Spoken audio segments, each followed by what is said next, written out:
नमस्कार, मी सविता किचनमधून तुमचं स्वागत करत आहे। तर आज मी बनवणार आहे उपवासासाठी भजी।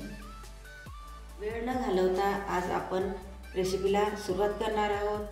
तर हे बघा, मी 1 वाटी भगर घेतलेली आहे आणि 2 ते 3 पाण्याने स्वच्छ धुवून घेतलेली आहे। तर आता या भगरीला आपण थोडं भाजून घ्यायचं आहे। तर चला आपण भाजून घेऊया। हे बघा, आपण भगर यामध्ये सोडलेली आहे कढईमध्ये आणि आता याला आपल्याला छान भाजून घ्यायचं आहे। हे बघा, ओली भगर कशी कोरडी झालेली आहे, पूर्ण पाणी यामधलं सुकलेलं आहे। आता या भगरीला आपण मिक्सरमधून बारीक करून घ्यायचं आहे। तर चला बारीक करून घेऊया। हे बघा, आपण मिक्सरमधून भगर बारीक केलेली आहे, पण एकदम बारीक केलेली नाही। हे बघा, अशी जाड आपण भगर तयार करून घेतलेली आहे मिक्सरमधून। तर आता या भगरीमध्ये आपल्याला मिक्स करायचं आहे। 1 वाटी मी साबुदाणा भिजत घातलेला आहे आणि तो छान भिजलेला आहे बघा। तर हे पण यामध्ये आपल्याला मिक्स करायचं आहे।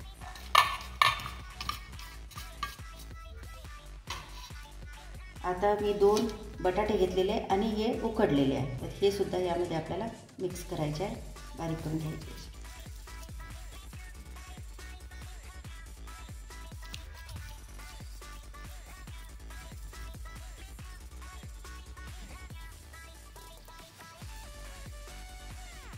आता यामध्ये आपल्याला टाकायचं आहे हिरवी मिरची। हे बघा,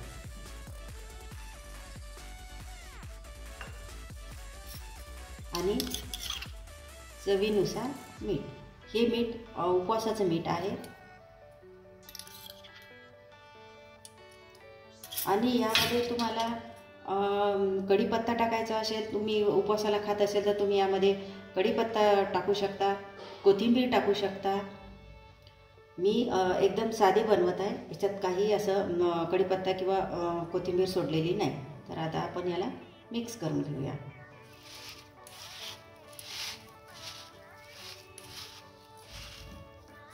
भजी बनवण्यासाठी मिश्रण तयार झालेलं आहे, पण यामध्ये जर आपल्याला पाण्याची आवश्यकता पडली तर आपण यामध्ये पाणी टाकून सुद्धा आपण हे भिजून ठेवू शकतो। तर मी यामध्ये थंड पाण्याचा वापर केलेला आहे।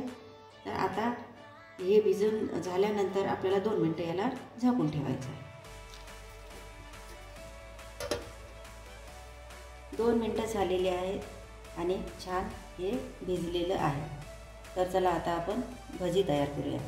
तर इकडे बघा, आपण ठेवलेलं तेल गरम झालं की नाही ते बघायचं आहे आपल्याला। हां, तर छान तेल गरम झालेलं आहे। आता आपण पटापट अशी भजी तयार करून घेऊया।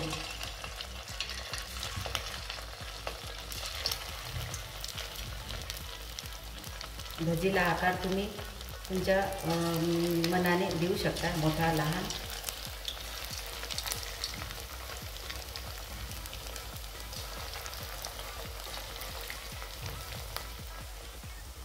हे बघा, छान मस्त भजी आपण तळून घेतलेली आहे। हे बघा,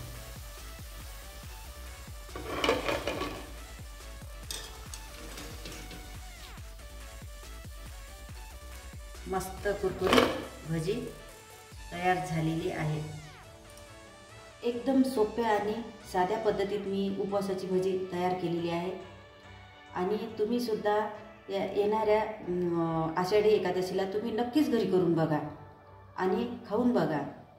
आणि हा व्हिडिओ तुम्हाला आवडला असेल तर आपल्या व्हिडिओला लाईक करा, शेअर करा आणि आपल्या चॅनलला सबस्क्राईब करा। धन्यवाद।